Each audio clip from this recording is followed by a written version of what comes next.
guys, welcome back to my YouTube channel. It's Adiola here again, and as always I am excited to welcome you to yet another video.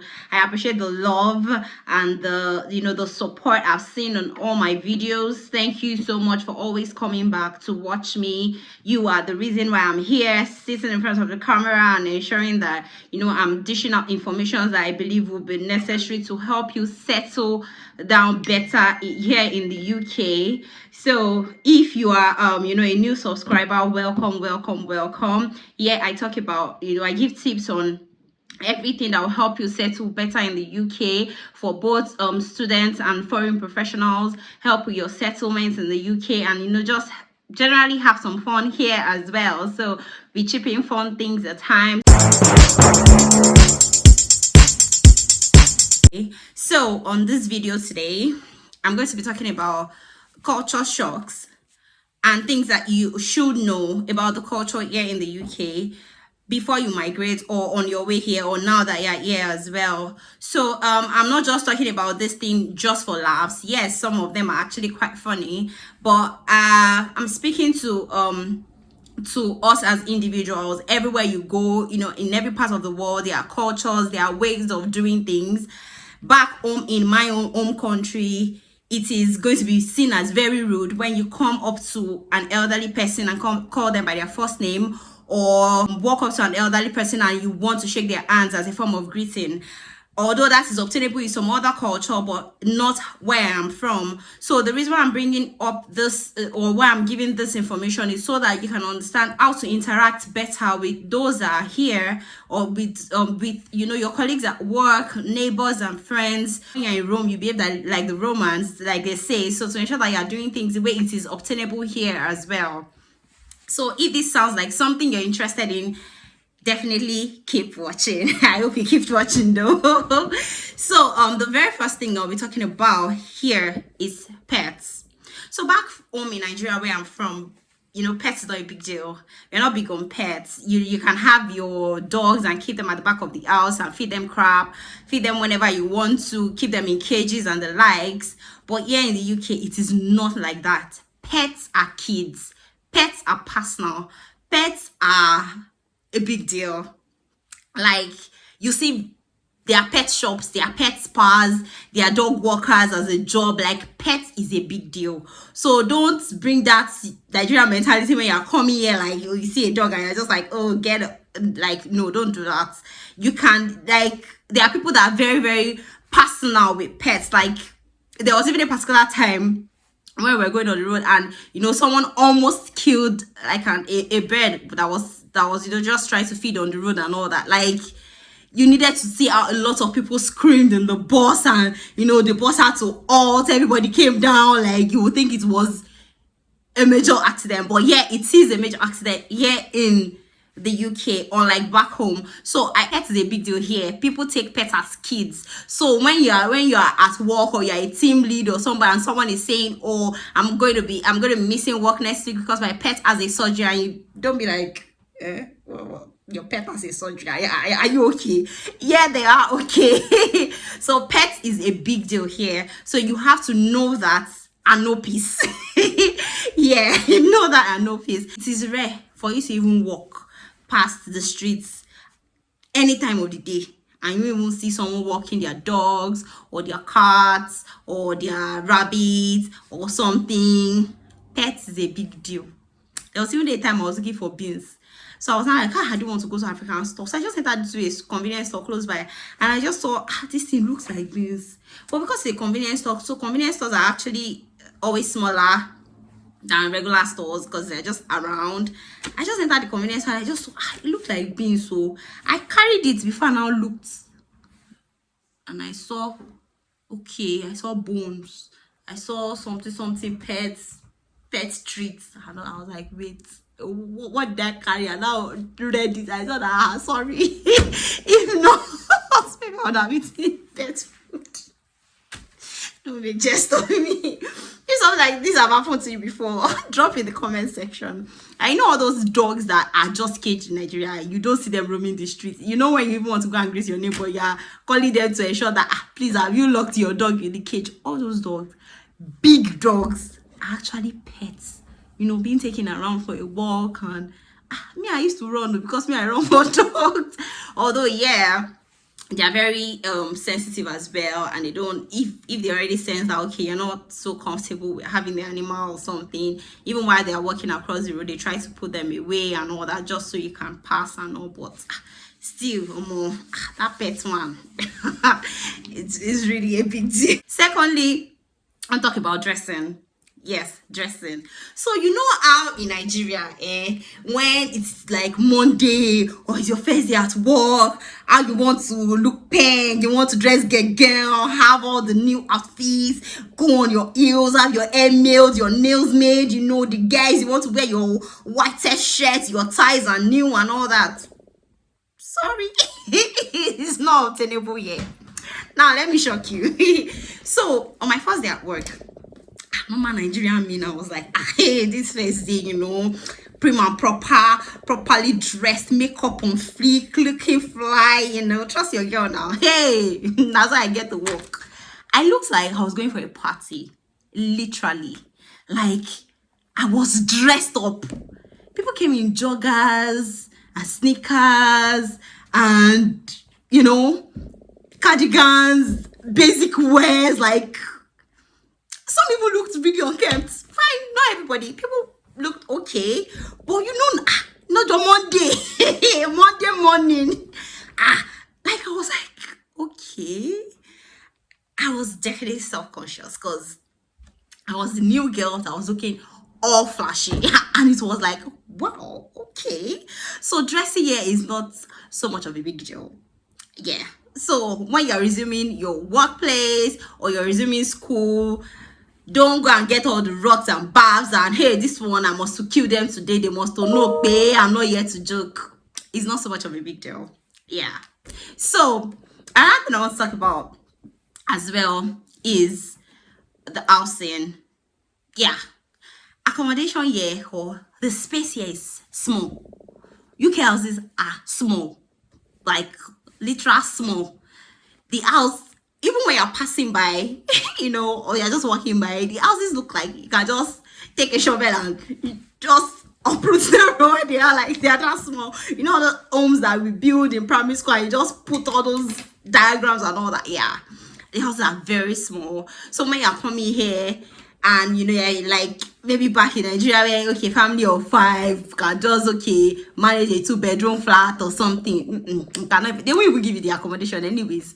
But if you cannot even if you get it, you cannot necessarily have that much people because there's no space. So also when you're coming around and then I have a family there, maybe they have a 2-bedroom flat, you just excuse us to stay in one place and all that. The houses are very small. Some of them is only maybe a single bed that will fit in, and that is it.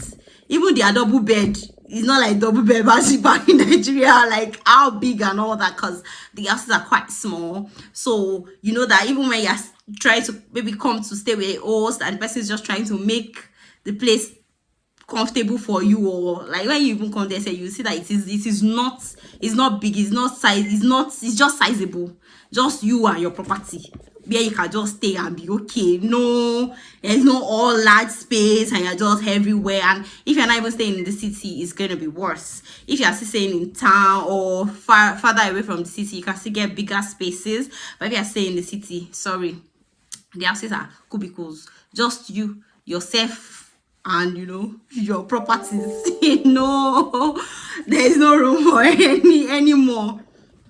Another thing, how in Nigeria you are just like, you hear there's lunch in the office and you're just excited, like there will be food varieties, you will chop and quench, that kind of vibe and all that. Sorry, yeah. Their food is coffee and tea and sandwich and cake. I will decide to just a picture of my office through a lunch to celebrate the Queen's 75th reign on the throne and all that. And I was so excited, like, yeah, okay, lunch, yeah, I'll see how things are done here and all that. There'll be food, and thank God, though. I got to work like this, and time for lunch, I saw cake, I saw drink, tea, coffee, and play different kind of cakes, different kind of species, then fruits and sandwiches. Like, it's not breakfast now. Like, give me food, proper food. So the British actually don't have, food. They actually rely on, food from other parts of the world, Italian and French and Indian and Asian and Chinese, and also they themselves are not rich in diverse meals like that. So their main meal is coffee and tea. They can have coffee morning, afternoon, night, midday, midnight, sleeping, waking up. Coffee is the way. So when you're coming and hey, lunch or food or this, carry your food and come. Or you patronize African stores here, because sorry, you're only going to be eating pastries and baked goods. Nothing else really. Nothing. There's nothing to look forward to. Food, except you want to try out food from other parts of the world, but that you want to eat British food or Scottish food or something, is bread and burger and whatever is baked. That's all. And coffee. That's it. Welcome to your new reality. Another culture shock is PDA. You know how back home, like, even you that you claim that you like PDA safe, you are still very quite reserved about it. Like, it's just you're outside, you just want to hold hands, and you're just this one. It's not like that though. They can literally be kissing beside you at the bus stop. Deep kiss, not French, not wow, no. And you will just be like, hey, Jesus. You just hold yourself and be looking front. It's none of your business. PDA is a big deal. Anywhere, any corner, anytime, any place. So in case you are single and you are coming, when you see it, just continue your God way. Don't go outside your parents and you share your testimonies, but really it was quite shocking. Like, okay, but it is what it is, take it like that. Another thing, this their sustainability something is a big deal for them. Like, sustainability is a big deal. When I was in Nigeria, or I am still a sustainability champion, but when I was in Nigeria, I was actively with a sustainability group, and we do everything sustainability, trying to sensitize the community as to why they should live right and be environmental conscious and all that, and things that we're still even looking to implement in some years to come. When I got here, number one of it, how you go to shop right now, or you go to any supermarket or anything, any mall, and you're buying everything. In fact, they can separate it in 10 different bags, nylon bags and everything for you. Here, sorry, do you want a bag? You pay for it. It's not like, oh, you came to Aldi, you're buying plenty, you want to give you nylon. No. Do you want a bag? You pay for the bag. That's it. So first time we came, do you want a bag? I was like, before, I will not want that. Am I supposed to pack it or carry it on my head? Sorry, they charged me. After like 2 or 3 times, if you see my backpack now, my laptop bag, I have nylon inside. My handbag, there is nylon, so that in case I'm buying anything, and when I forget, sorry, I'll hold it in my hand, I'll come to my house.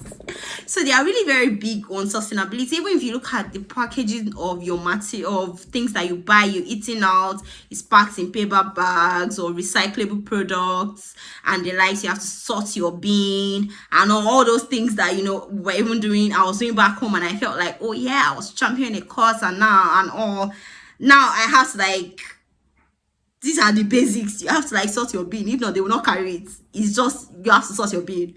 So now I'm looking at more of the sustainability I'm not championing here is now take less shower, reduce how you waste water, and all planting of trees and the likes and all that. I'm like, okay.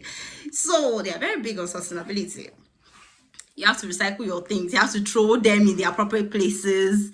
You're not littering the ground, all that. So yeah, it's a big deal. So know this so that you know how to act properly or act accordingly and not get into trouble. Another one that shocked me, the work culture here.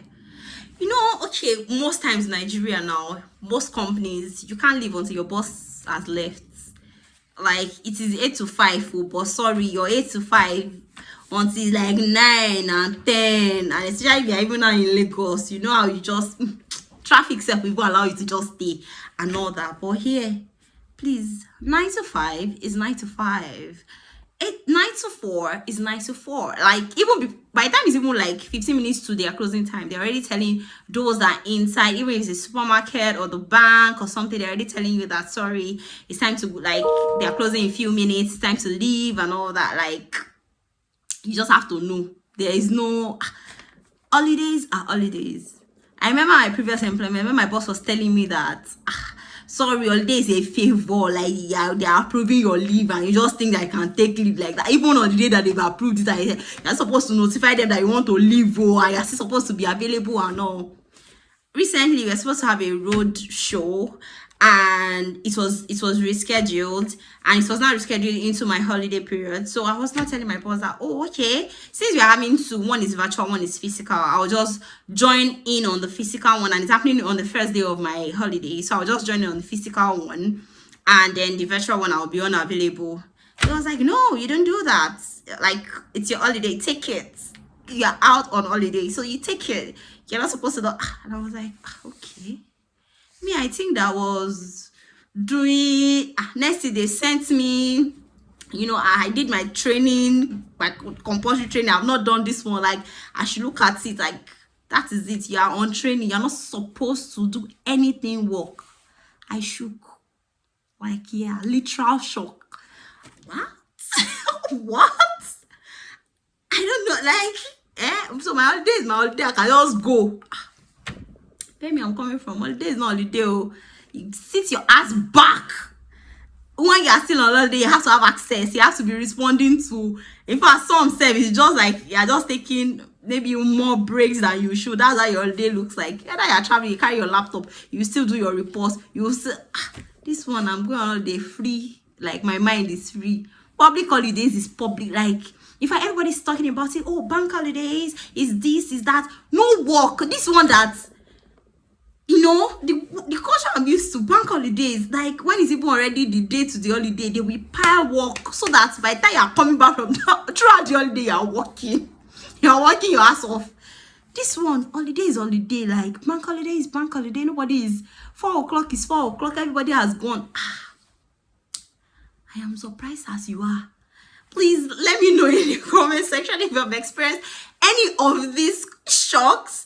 Tell me the one that actually resonates with you more. I think there's one I've not even mentioned. Like, drop it in the comment section, because I am interested in knowing what you have also experienced on your end as well. Like, I'm in shock. So this will be the end of my video. If you liked this video, if you enjoyed it, if you were able to pick a thing or two, subscribe, like, share with your friends as well. And it's not just for laughs and all, it's just to enable you to also know the culture here. Like, when I first got here and I met with my neighbor, she's like 79 thereabouts, and you know, I was very skeptical as to what will I call her. She was just like, I am Beatrice. I'm like, okay, if you try that in Nigeria, your neighbor is 79 years old, you now come and call her by her first name. In fact, if you call her by her daughter's name, say you are still rude if you are still very young. I see you don't even have kids. Maybe if you see that, call her grandma, but maybe if you have kids, I see call her mommy or grandma, you know those. But yeah, Beatrice is no bending to everybody. I'm like, where I come from. Grandma is the way to. There is grandma, there is big mommy, there is small mommy, there is big auntie. Everybody have their classification. If you call big mommy, or you just call her auntie, so and so, you're in trouble. So this is just to help you, you know, relate better. You might be a professional coming into the country as well. You want to know how well to address your colleagues, to address your bosses. Like, they are actually very big on pronouns here as well. You want to know who to address as a she or a he, whatever they are, or whatever gender anybody chooses to identify with is what you should actually address them as. And you know, they are big on all those things. I remember I've sent a mail to one of my bosses before, and even though I put there the company's policy is first name policy. Even though I put their first name policy, the first name still, she still came back and told me I was rude. Like, yeah.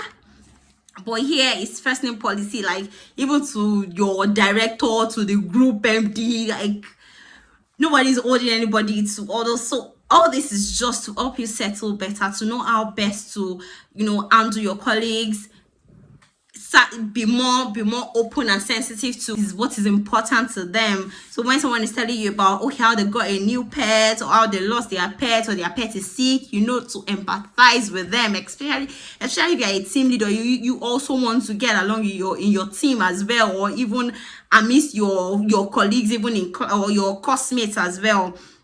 You want to get along with them well. You want to know what is important to them as well, and give that information, and also show yourself accommodating. That way they can also be accommodating towards you as well. So all this will help you know what's important to them, how well to relate with them as well, and that way you are settling in better. You're able to make your acquaintances or friends easier. I just thought to put this out there.